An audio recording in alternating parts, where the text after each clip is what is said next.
Hello everyone and welcome to another episode of Tom's Gadget Garage.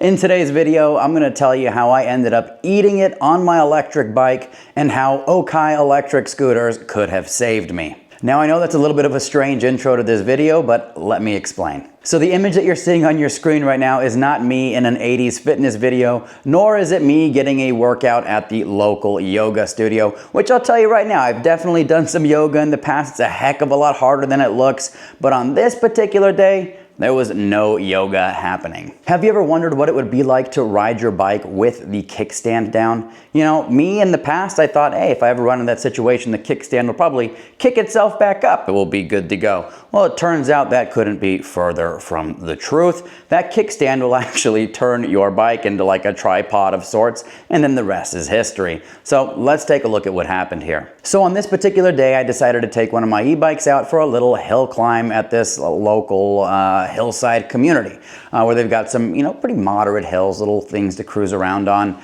And I had just finished that video and I decided, hey, you know what, let me set up my Insta 360. I'll ride around and get some B-roll so I can add it to one of my upcoming reviews.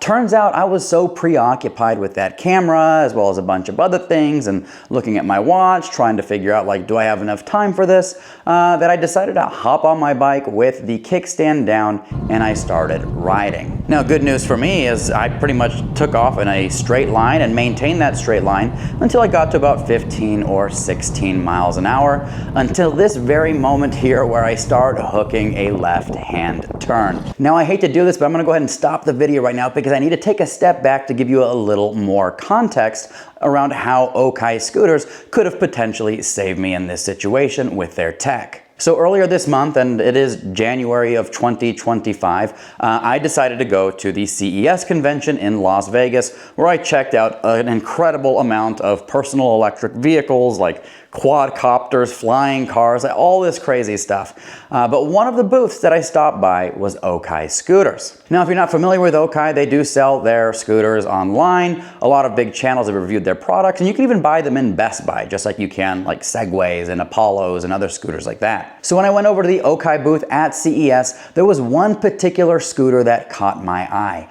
And this thing was pretty robust looking, had a big beefy suspension, 12-inch tires, 3,000 watts of peak power, removable battery, 37 mile an hour top speed, 46 mile range. Like, it was definitely something that caught my eye. And so I asked the Okai team, hey, can you tell me a little bit more about this scooter? And so they proceeded to give me a little tour of all of its features. And so they power it on and they start using their finger to scroll through the screen. Like, this is a scooter with a touch screen, which is pretty impressive in and of itself. And one of the features they show me is, the locking battery bay. So this particular scooter has a removable battery. And when you walk over to that battery, to the battery bay section in the menu, you can hit the button, it'll unlock, which allows that door to pop open. Then you can remove your battery and swap it out with another one, go charge it, whatever you want to do. But the feature that caught my eye that I thought was a little overblown was their kickstand locking feature. So this scooter, when the kickstand is in the down position, right, and your scooter's just standing there, the throttle is disabled. That scooter will not let you ride with the kickstand in the down position. Not only is the throttle not working, it'll actually give you an alert on the screen. One, and the top speed is really high, so we care about safety. So where the kickstand is down, no matter how you put the throttle, it will show you state. Okay. That's really important. And at that moment, I thought, oh, that's some pretty cool tech, but like, how useful is that? Like, it's no big deal, right? Kickstand, like, it's kind of second nature, intuitive. You go on your scooter or your bike, you kick the kickstand up and you're good to go. Turns out, that's not always reality, especially in my case. So going back to this video of me making this left-hand turn, I immediately recognized something is very wrong. And to be honest with you, I literally thought like the rear wheel had fallen off or something. Like, I completely lost control. Like, this thing fishtailed. And as you can see from this video, I am holding on for dear life to those handlebars, and I hold those things all the way down to the ground. And you know, if I rewind the clip here, you see my facial expression here, like I'm confused, right? Like what is going on? I'm still trying to figure out what the heck just happened. It felt like, you know, the back end of my bike was just hit by a missile or something.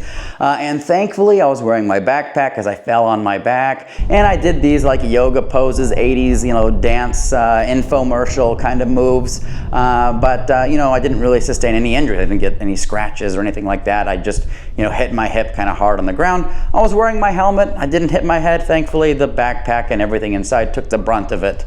But anyways, like this is a huge public service announcement. Do not get distracted when you're riding you're about to ride your e-bikes or your electric scooters. Because if you leave that kickstand down, you can end up in a world of hurt. Like that backpack really saved me. I could have fallen down and hit in the back of my head. But anyways, at that moment, right when I got up, picked up the bike, which sustained almost no damage, by the way. It was just some scratch on the rear rack. But when I picked it up and I looked at the kickstand and I realized what happened at that exact moment, I thought about the folks over at Okai and that, you know, what I thought was a little gimmicky feature with the locking kickstand. Turns out like that is something that can absolutely save your butt one day. There are some safety features on these devices that we might overlook, we might not think are that great, but in reality, they're built for a reason. So be sure when you hop on your e-bike or your electric scooter, make sure that kickstand is up before you go on your ride. But anyways, let me know if you've run into a situation like that or know of anybody who's run into a situation like that in the comment section below. And as always, thank you so much for tuning into Tom's Gadget Garage. We'll see you next time.